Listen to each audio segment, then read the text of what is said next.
क्योंकि वो परमेश्वर पिता जो मूसा से कह रहा है मैं तेरे संग रहूंगा, उसने अपने इकलौते बेटे यीशु मसीह को इस जगत में भेजा और उस प्रभु यीशु मसीह ने हमसे कहा है कि जगत के अंत तक मैं सदैव तुम्हारे संग रहूंगा। याद रखें, परमेश्वर की संगति, प्रभु यीशु मसीह का हमारे संग होना, यही हमारे जीवन में सफलता का बड़ा रहस्य है। मूसा के द्वारा इन अद्भुत शिक्षाओं को हम ले रहे हैं। हमने अब तक के 12 वचन तक इस अध्ययन को कर लिया है। हमने देखा कि जैसे ही परमेश्वर मूसा से कहता है मैं तुझे फिरौन के पास भेजता हूं, तुरंत परमेश्वर के सामने मूसा प्रश्न रख देता है और कहता है कि मैं कौन हूं जो फिरौन के पास जाऊं। और परमेश्वर उसके इस प्रश्न का उत्तर देता और कहता है निश्चय मैं तेरे साथ रहूंगा और इस बात का चिन्ह है कि मैं तेरा भेजने वाला हूं, तुम मिस्र से निकलकर इसी पहाड़ पर आकर मेरी उपासना करोगे। जैसे ही परमेश्वर ने मूसा के प्रश्न का उत्तर दिया, मूसा ने फिर परमेश्वर से कहा कि जब मैं इस्राएलियों के पास जाऊंगा और उनसे कहूंगा कि तुम्हारे पूर्वजों के परमेश्वर ने मुझे तुम्हारे पास भेजा है, तब वो अगर मुझसे ये पूछते हैं कि उसका नाम क्या है, तब मैं उनको क्या बताऊंगा? प्रश्न पर प्रश्न। बात भी देखे तो ठीक है कि क्या नाम बताऊंगा, उसे ये बात का जानना बहुत जरूरी है, क्योंकि अब तक के परमेश्वर ने मूसा के पूर्वजों से अलग अलग नाम से बातचीत किया। इसलिए तो मूसा के लिए बड़ा दिक्कत है। ये प्रश्न का पूछा जाना, ऐसा लगता है कि मूसा मिस्र में एक महान योद्धा था और बड़े बड़े युद्ध को उन्होंने लड़ा है, और जरूर वो जब जाता होगा युद्ध में तो जिस जगह उसको जाना है वहां जाने से पहले वो वहां की सारी स्थिति का जायजा ले लेता होगा। वहां के लोगों के विषय में, खान पान के विषय में, सेना राजा के विषय में, वहां के हथियार, वहां का जमीनी स्तर किस तरह से है, क्या है, और इसी के साथ साथ वो किस अधिकार से जा रहा है, वो अधिकार के विषय में भी वो पूरी जानकारी लेके फिर वो जो है युद्ध में निकलता होगा। अपने उस अनुभव को वो यहां ले रहा है। सिर्फ मूसा की ही बात नहीं, अन्य परमेश्वर के दासों के जीवन को अगर हम एक बार टटोल कर देखें तो हमें वहां पर भी उनके जीवन में ऐसे ही प्रॉब्लम्स, ऐसी ही दिक्कतों का सामना उनको करना पड़ा। तो चलिए हम देखते हैं प्रेरितों के काम 9 अध्याय 10 वचन से लेकर 18 वचन तक। यहाँ पर बहुत ही सुंदर और बहुत ही अच्छा इस घटना को, जो मूसा की घटना है, मूसा का जो प्रश्न है, उसे समझने के लिए हमें बड़ी आसानी होगी। आपको याद होगा कि शाऊल नाम का एक व्यक्ति कलीसिया को सता रहा था, चर्च को तोड़ रहा था, चर्च के लोगों को मार रहा था, और महायाजक से अनुमति लेकर वो दमिश्क की कलीसिया को नाश करने के लिए कुछ सैनिकों को साथ लेकर वो बढ़ा। तब वहां पर रास्ते में ही प्रभु यीशु मसीह ने उसे दर्शन दिया, और जब वो दर्शन दिया तो उस दर्शन के बाद हमने देखा है कि शाऊल आंखों से अंधा हो गया, उसे दिखाई नहीं दे रहा।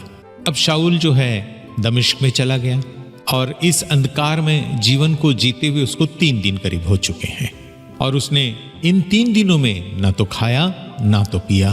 तब परमेश्वर पिता ने हनन्याह नाम का एक चेला था, उसे प्रभु यीशु मसीह ने दर्शन में कहा कि हे हनन्याह, और उसने प्रभु यीशु मसीह की आवाज को सुना और प्रभु ने कहा कि उठकर उस गली में जा जो सीधी कहलाती है, और यहूदा के घर में शाऊल नाम का एक तरसुसवासी है, उसको पूछ ले क्योंकि वह प्रार्थना कर रहा है।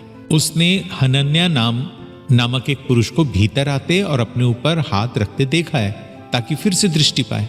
हनन्याह ने उत्तर दिया, हे प्रभु, मैंने तो इस मनुष्य के विषय में सुना है कि उसने यरूशलेम में तेरे पवित्र लोगों के साथ बड़ी बड़ी बुराइयां की है, और यहाँ भी इसको प्रधान याजकों की ओर से अधिकार मिला है कि जो लोग तेरा नाम लेते हैं उन सबको बांध लेकर जाए।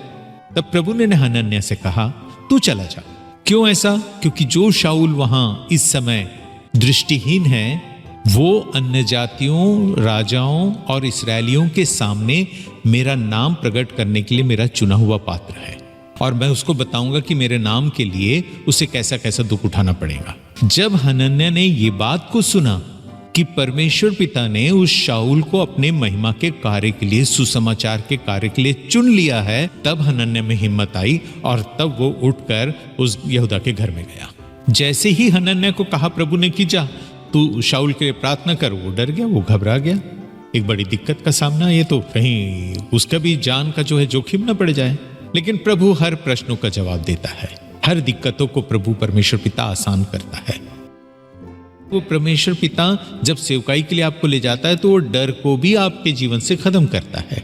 अब हनन्याह घर में गया और उसने शाऊल पर हाथ रखा और कहा, है भाई शाऊल, यीशु जो उस रास्ते में जिससे तू आया तुझे दिखाई दिया था, उसी ने मुझको भेजा है कि तू फिर दृष्टि पाए और पवित्र आत्मा से परिपूर्ण हो जाए। और जैसे ही हनन्याह ने इस बात को कहा जो यीशु ने उससे कहा था, तुरंत शाऊल की आंखों से छिलके गिरे और वो देखने लगा और उठकर उसने तुरंत बपतिस्मा भी ले लिया। हम एक और घटना को यहाँ देखेंगे जो पतरस से संबंधित है।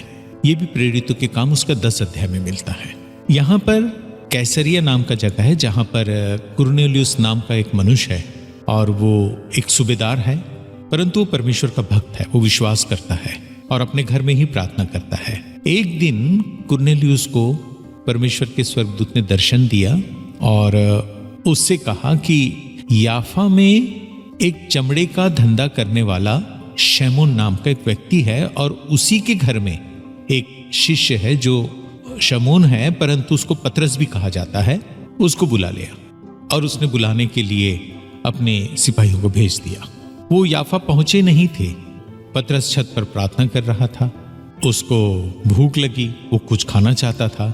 लोग खाने की तैयारी कर रहे थे कि अचानक वो बेहोश हो गया। और जब बेहोश हुआ तो उस बेहोशी में उसे दर्शन हुआ और उसने दर्शन में क्या देखा कि आकाश खुल गया है और एक बड़ी चादर जो पात्र के समान चारों कोनों से लटकाया हुआ पृथ्वी की ओर उतर रहा है। और उस चादर में पृथ्वी के सब प्रकार के 4 पैरों से चलने वाले, रेंगने वाले जंतु, आकाश के पक्षी, सभी उसमें उस चादर में उसे दिखाई दे रहे हैं। और तब उसको एक शब्द सुनाई दिया, हे पतरस उठ, मार और खा। पर उस दर्शन में पतरस के सामने एक बड़ा प्रॉब्लम, बड़ी दिक्कत आ गई और वो दिक्कत भी उसकी बहुत सही थी। तब पतरस ने एकदम साफ शब्दों से कहा, नहीं प्रभु, कभी भी नहीं, क्योंकि मैंने कभी भी कोई अपवित्र या अशुद्ध वस्तु नहीं खाई है। और प्रभु ने कहा कि हे पतरस उठ, मार और खा। बड़ी दिक्कत। जैसे ही पतरस ने अपने इन प्रॉब्लम्स को परमेश्वर के सामने रखा, इन दिक्कतों को परमेश्वर के सामने रखा, फिर परमेश्वर की दूसरी आवाज उसको सुनाई दी और परमेश्वर ने कहा, जो कुछ परमेश्वर ने शुद्ध ठहराया है उसे तू अशुद्ध मत कहे। ऐसा एक बार नहीं, ऐसा 3 बार हुआ और तीसरे बार होने के बाद वो चादर जो है आकाश पर उठा लिया गया। अब पतरस को कुछ समझ में नहीं आ रहा कि ये क्या बात हो गई। भूख लगी हुई है और वो खाने की तैयारी में था तो बेहोश हो गया। दर्शन हुआ और प्रभु ने सब शुद्ध अशुद्ध प्राणियों को, चीजों को, जंतुओं को, आकाश के पक्षियों को खाने के लिए कहा। ये इस दुविधा में था तो कुरनेलियुस ने जिन्हें भेजा था वे लोग भी दरवाजे पर आकर खड़े हो गए और उन्होंने पुकारने लगे कि आप पतरस नाम का कोई मेहमान है यहाँ। पतरस सोच ही रहा था कि ये प्रभु के दर्शन का अर्थ क्या होगा। तब परमेश्वर की पवित्र आत्मा ने उससे कहा, देख 3 मनुष्य तेरे को खोज रहे हैं, नीचे जा और बिना किसी शको शिकवा किए उनके साथ तू हो ले, क्योंकि परमेश्वर पिता का वचन उसके सामने है कि ये परमेश्वर ने भेजा है तेरे पास उन्हें। और पतरस नीचे गया और उनसे कहा कि भाई पतरस मैं हूं, तुम्हारे आने का कारण बताओ। तब उन्होंने कुरनेलियुस के बारे में और उसके दर्शन के बारे में बताया।